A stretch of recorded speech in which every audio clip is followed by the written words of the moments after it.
संदेश न्यूज में आपका स्वागत है। मैं हूं अर्चना मिश्रा। बुलेटिन की शुरुआत में सबसे पहले रुख करते हैं आज की हेडलाइंस पर। आधार कार्ड की सुविधा देने डाक विभाग तैयार। 5 फरवरी से प्रधान डाकघर में बनाए जा सकेंगे आधार कार्ड। अन्य केंद्रों में आधार कार्ड बनाने की प्रक्रिया पर डाक विभाग लगा सकता है अंकुश। नगर में 1 सप्ताह तक श्रीमद् भागवत कथा की बहेगी पुण्यधारा।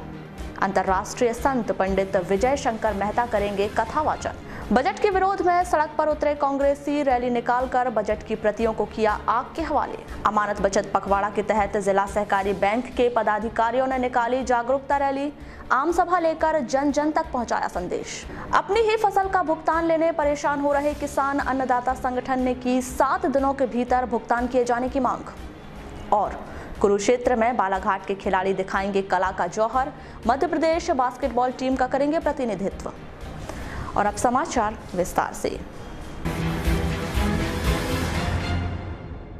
आम नागरिकों की पहचान का पर्याय बने आधार कार्ड को बनवाने के लिए अब लोग प्रधान डाकघर का भी रुख कर सकते हैं। डाक विभाग के वरिष्ठ अधिकारियों की माने तो 5 फरवरी से आधार कार्ड प्रधान डाकघर में विधिवत बनाए जा सकेंगे। इस सुविधा के लागू होने से जहां आम नागरिक को राहत मिल पाएगी, वहीं आधार कार्ड के लिए उन्हें आधार केंद्रों के चक्कर नहीं लगाने पड़ेंगे। इस संबंध में डाक विभाग के प्रवर अधीक्षक अतुल तिवारी ने बताया कि प्रधान डाकघर में 5 फरवरी से आधार कार्ड बनाने का कार्य संभवतः आरंभ हो जाएगा, जिसकी सभी तैयारी हो चुकी है। वहीं डाक विभाग का यह भी कहना है कि डाक विभाग एक ब्रांड है, इसीलिए केवल डाकघर में ही आधार से संबंधित सुविधा उपलब्ध होनी चाहिए।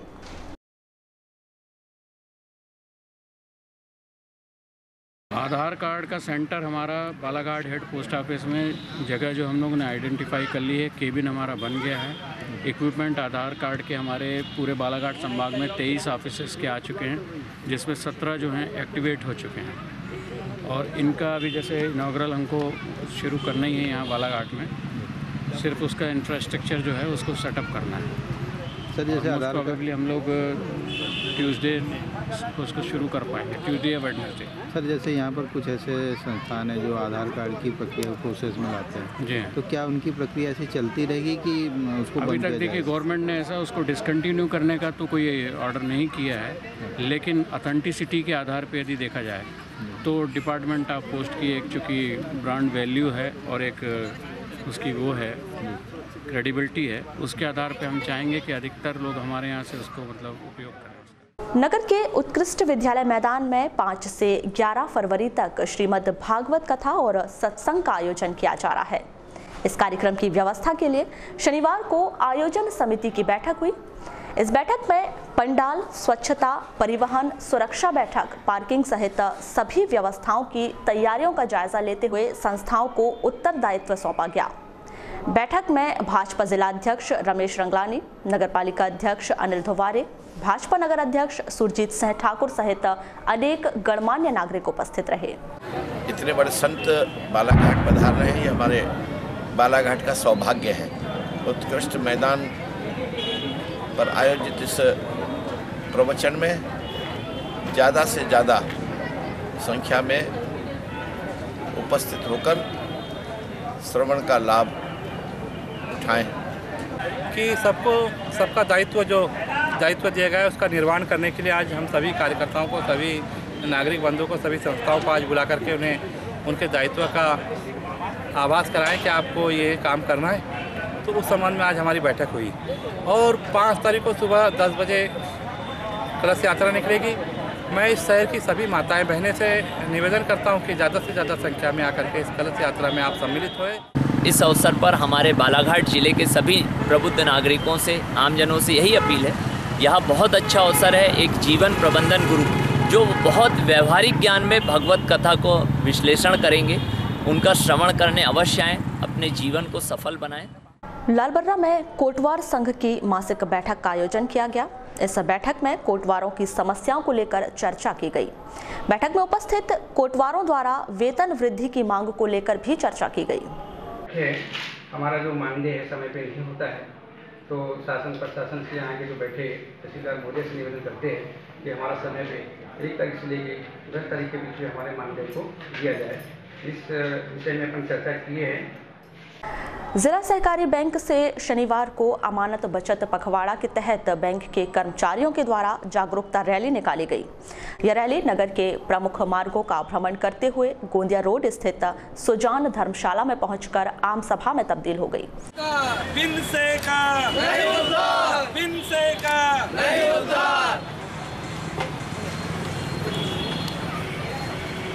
हेलो हेलो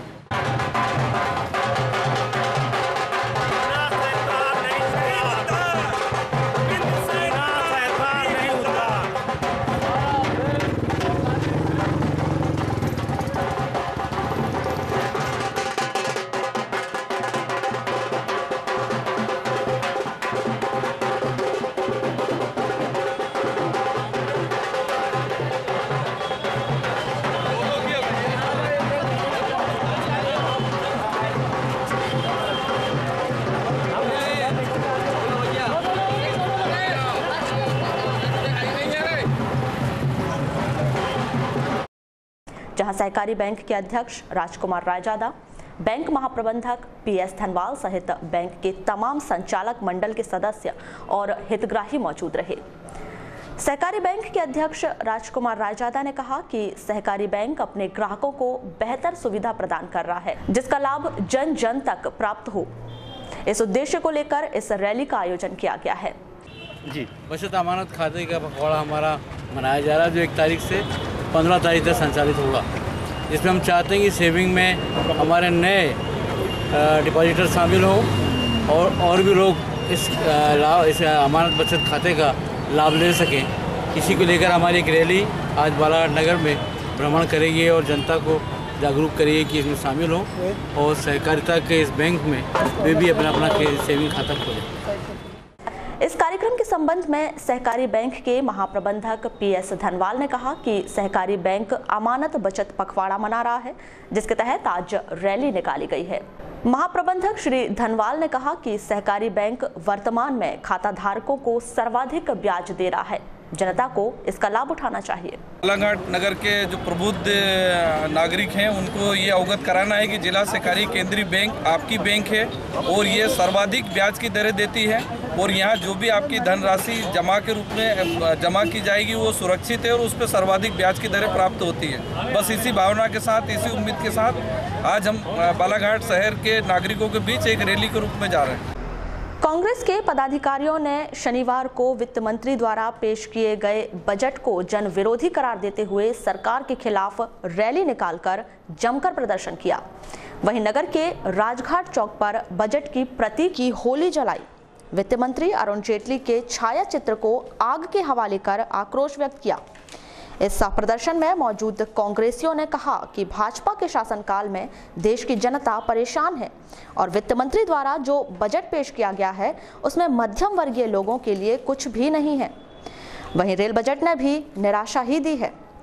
जिले को कोई भी नई ट्रेन नहीं मिल पाई है, जो कि स्थानीय जनप्रतिनिधियों की नाकामयाबी को प्रदर्शित करता है।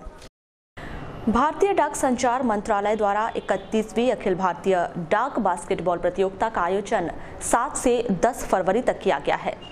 हरियाणा राज्य के कुरुक्षेत्र परिमंडल में आयोजित इस प्रतियोगिता में मध्य प्रदेश टीम का प्रतिनिधित्व बालाघाट के खिलाड़ी करेंगे। प्रतियोगिता में शामिल होने के लिए 12 खिलाड़ियों की टीम रविवार को कुरुक्षेत्र के लिए रवाना होगी। टीम रवानगी के पूर्व शनिवार को पुलिस लाइन ग्राउंड में प्रदर्शन मैच का आयोजन किया गया, जिसमें प्रशिक्षक नरेंद्र परिहार द्वारा खिलाड़ियों को आवश्यक दिशा निर्देश दिए गए। खिलाड़ियों के चयन के संदर्भ में की गई चर्चा के दौरान डाक विभाग के प्रवर अधीक्षक अतुल तिवारी ने बताया कि 25 वर्ष के अंतराल के बाद पहली बार विभाग की बास्केटबॉल टीम अखिल भारतीय डाक बास्केटबॉल प्रतियोगिता में हिस्सा लेने जा रही है, जिसमें चयनित 12 खिलाड़ियों में से 11 खिलाड़ी बालाघाट के हैं, जो अपने खेल का उत्कृष्ट प्रदर्शन करते हुए निश्चित ही बालाघाट सहित पूरे मध्य प्रदेश का नाम रोशन करेंगे।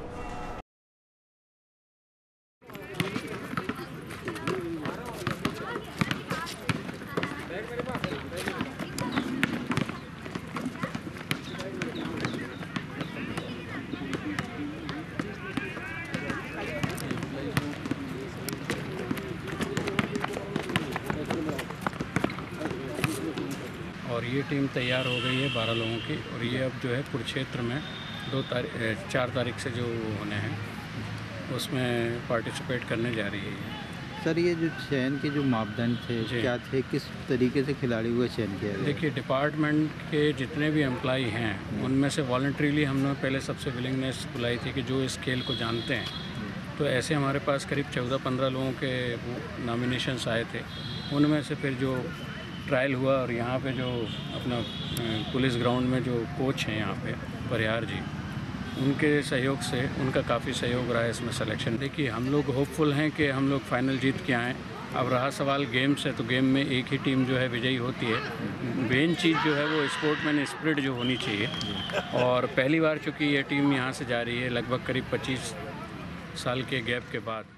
यहाँ रुकेंगे एक छोटे से ब्रेक के लिए। ब्रेक के बाद भी जारी रहेंगी खबरें, बने रहिए हमारे साथ।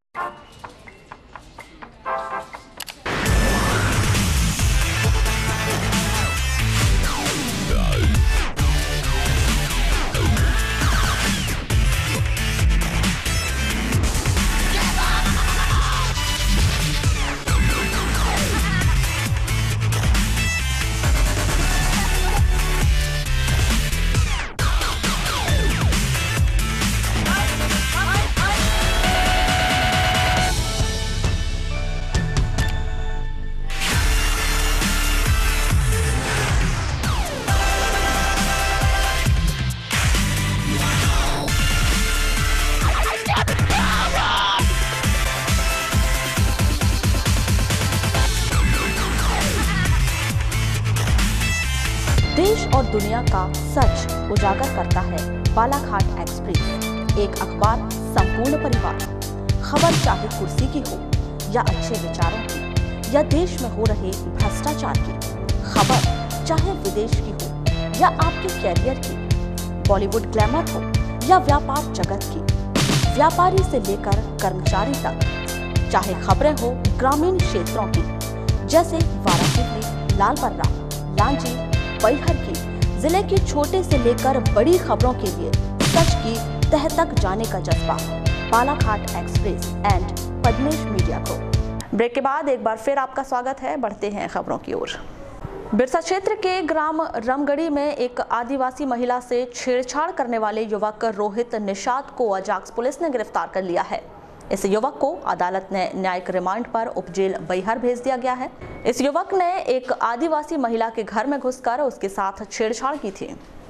साईं बाबा समाधि के शताब्दी वर्ष पर उत्कृष्ट विद्यालय मैदान में 2 दिवसीय विभिन्न कार्यक्रमों के आयोजन किए गए हैं, जिसमें रविवार और सोमवार को साईं भंडारा पाल की रथ यात्रा, साईं भजन व विशाल चादर अर्पण शोभा यात्रा का आयोजन किया जाएगा।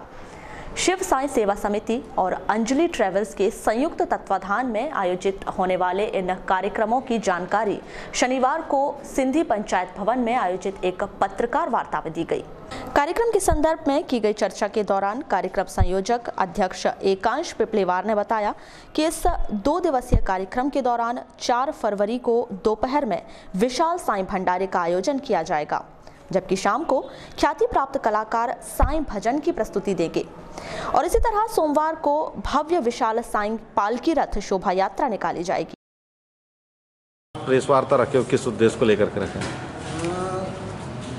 विशाल साईं चादर महोत्सव जो शिव साईं सेवा समिति विगत 4 वर्षों से इस कार्यक्रम को बहुत भव्य रूप से करती है, और इस कार्यक्रम को बहुत भव्य रूप से करने के लिए हमने आज ये प्रेस वार्ता करे हैं, ताकि हम नगर की समस्त धर्मप्रेमी जनताओं से निवेदन कर सकें कि इस कार्यक्रम में ज़्यादा से ज़्यादा संख्या में उपस्थित होकर धार्मिक लाभ उठाएं, साईनाथ महाराज का आशीर्वाद प्राप्त कर सकें। क्या उद्देश्य रहता है इसको लेकर, एक कार्यक्रम करवाने को लेकर के? इस कार्यक्रम का उद्देश्य यह धर्मप्रेमी जनता को धर्म से जोड़ने का है, और बाबा का जो संदेश है श्रद्धा और सबूत, उसको प्रेषित करने का एक माध्यम है, और हमारा सिर्फ यही उद्देश्य रहता है इस कार्यक्रम करने का। और चूँकि अभी शिरडी में बाबा की समाधि का 100वां शताब्दी वर्ष चल रहा है, तो इसलिए इस कार्यक्रम को हमने इस साल और भव्य रूप देकर उस कार्यक्रम के लिए हमने इस कार्यक्रम में सबसे पहले इस कार्यक्रम की शुरुआत 4 फरवरी को होगी, जिसमें रात दोपहर 12 बजे से विशाल भंडारे का आयोजन उत्कृष्ट विद्यालय मैदान में किया गया है। उसके बाद उस 4 तारीख को शाम को 7 बजे से विशाल साई संध्या, जिसमें पूरे बाहर के कलाकार लोग आकर अपनी प्रस्तुति देंगे। और 5 फरवरी 2018 शाम 5 बजे से एक ऐतिहासिक एवं भव्य विशाल साईं चादर अर्पण शोभा यात्रा निकाली जाएगी, जो पूरा नगर भ्रमण करते हुए साईं मंदिर में जाकर बाबा को वहाँ चादर अर्पण की जाएगी और उसके बाद वहीं से वो शोभा यात्रा वापस।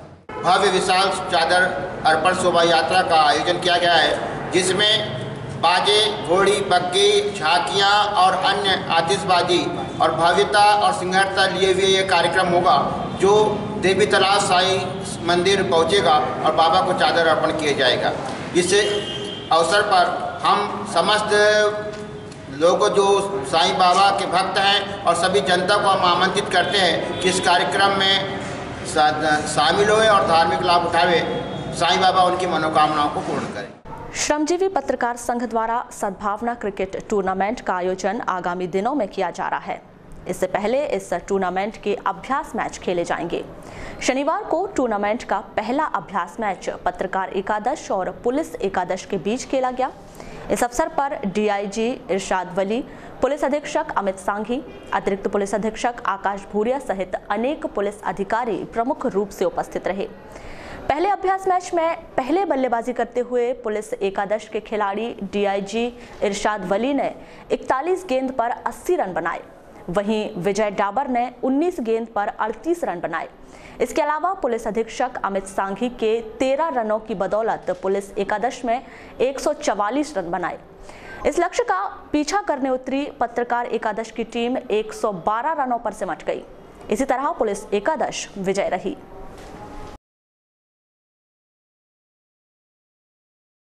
अच्छी गेंद हल्के हाथों से ढकेला। ये चौथा ओवर प्रगति पर है। स्कोर अभी भी 18 रनों पर रुका हुआ है बिना किसी विकेट की क्षति के। और अब फिलहाल गोलंदाजी के लिए चिंटू महल अमूल्य दिखाई दे रहे हैं, सामना करेंगे डीआईजी साहब। फिलहाल वाइट का इशारा करार दिया एम्पायर चंद्रेश चौहान ने। तो जिंदा है तो जिंदगी की जीत पर यकीन कर। खिलाड़ी लगर के काफी क्रिकेट खेल चुके हैं और इस बार फ्रंट फुट पर आकर उसे फ्लिक करना चाहते थे, लेकिन गेंद आखिरी समय पर काटा बदलती हुई लेग और वाइड का इशारा चंद्रेश चौहान के द्वारा।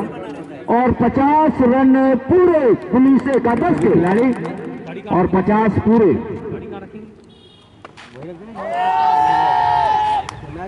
और अपील को नकारा। पहली गेंद दिशाहीन गेंदबाजी और दूसरी गेंद अच्छी गेंद जाकर पैड से टकराई, रन बनाने की गुंजाइश को खत्म किया। स्कोर 1 रन बगैर किसी नुकसान के। पहला ओवर प्रगति पर। ये मारा छोटी गेंद और सही नसीहत, लेकिन मात्र एक कैच लिया गया था। डीआईजी साहब ने लिया था, इरशाद अली जी ने अमित दुबे का शानदार कैच पकड़ा था। सर्वश्रेष्ठ कैच का अवार्ड जाता है आदरणीय इरशाद अली साहब से। मैं आकाश भूरिया जी, विजय डाबर जी, जैन साहब से निवेदन करूंगा कि आदरणीय इरशाद अली जी डीआईजी बालाहाट को बेस्ट कैच के रूप में नवाजे। जैन साहब से निवेदन करूंगा मध्य प्रदेश शानदार 80 रन की बहुमूल्य पारी खेली तूफानी अंदाज में।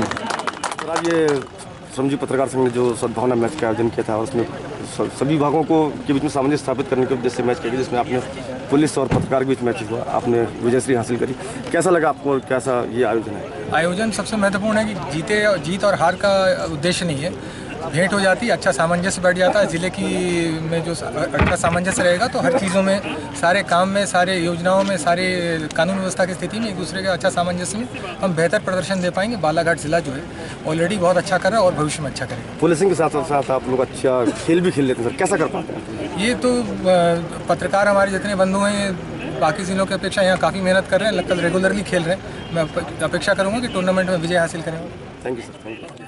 समर्थन मूल्य पर खरीदी गई धान का भुगतान किए जाने की मांग को लेकर अन्नदाता किसान संगठन ने शनिवार को कलेक्ट्रेट कार्यालय में एक ज्ञापन सौंपा, जिसमें उन्होंने धान का भुगतान अभी तक नहीं किए जाने पर अपनी नाराजगी व्यक्त की है।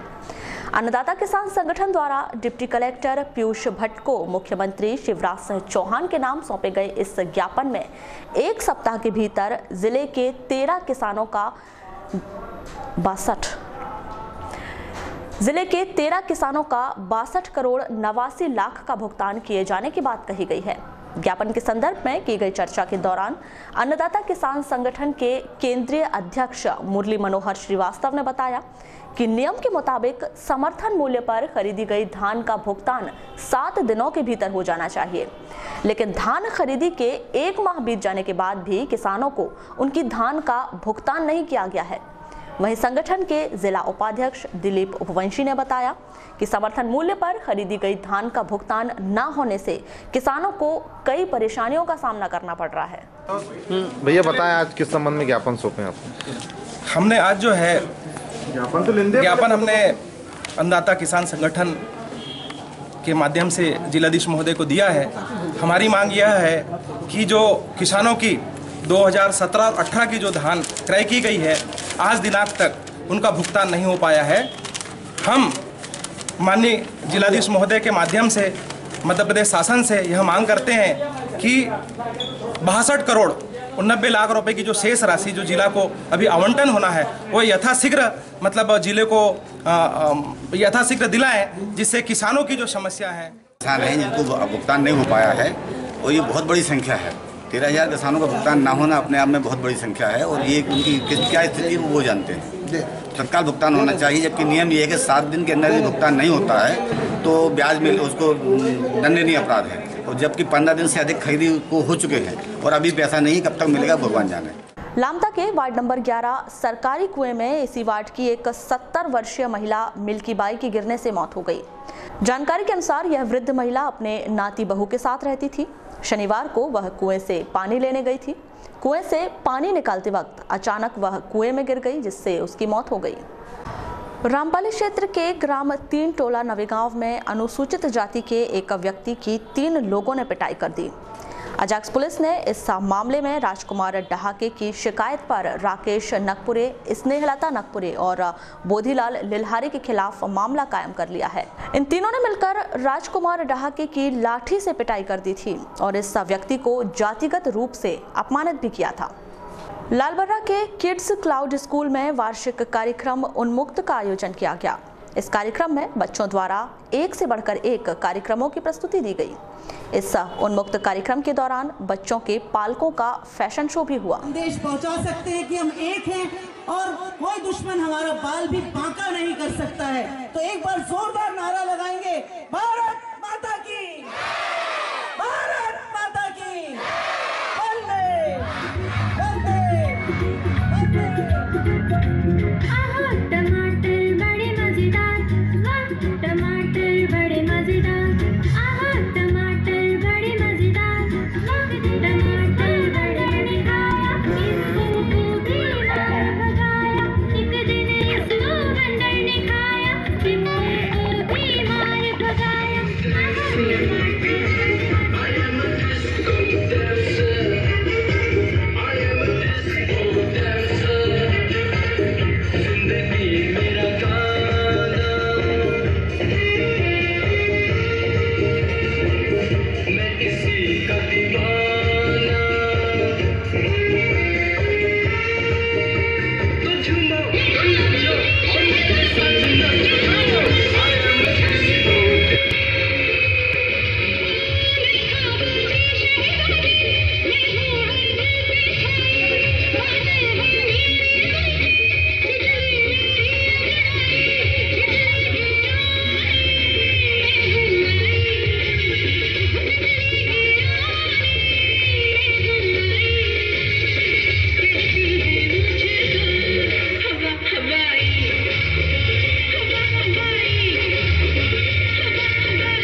बुलेटिन के अंत में एक बार फिर नजर डालते हैं आज की हेडलाइंस पर। आधार कार्ड की सुविधा देने डाक विभाग तैयार, 5 फरवरी से प्रधान डाकघर में बनाए जा सकेंगे आधार कार्ड। अन्य केंद्रों में आधार कार्ड बनाने की प्रक्रिया पर डाक विभाग लगा सकता है अंकुश। नगर में 1 सप्ताह तक श्रीमद् भागवत कथा की बहेगी पुण्यधारा। अंतर्राष्ट्रीय संत पंडित विजय शंकर मेहता करेंगे कथा वाचन। बजट के विरोध में सड़क पर उतरे कांग्रेसी रैली निकालकर बजट की प्रतियों को किया आग के हवाले। अमानत बचत पखवाड़ा के तहत जिला सहकारी बैंक के पदाधिकारियों ने निकाली जागरूकता रैली, आम सभा लेकर जन जन तक पहुंचाया संदेश। अपनी ही फसल का भुगतान लेने परेशान हो रहे किसान अन्नदाता संगठन ने की 7 दिनों के भीतर भुगतान किए जाने की मांग। और कुरुक्षेत्र में बालाघाट के खिलाड़ी दिखाएंगे कला का जौहर, मध्य प्रदेश बास्केटबॉल टीम का करेंगे प्रतिनिधित्व। तो ये थी अभी तक की खास खबरें। खबरों की ज्यादा जानकारी के लिए लॉग ऑन कीजिए www.balaghatexpress.in पर। इसके अलावा आप अपने एंड्रॉइड फोन से प्ले स्टोर पर जाकर बालाघाट एक्सप्रेस ऐप भी डाउनलोड कर सकते हैं।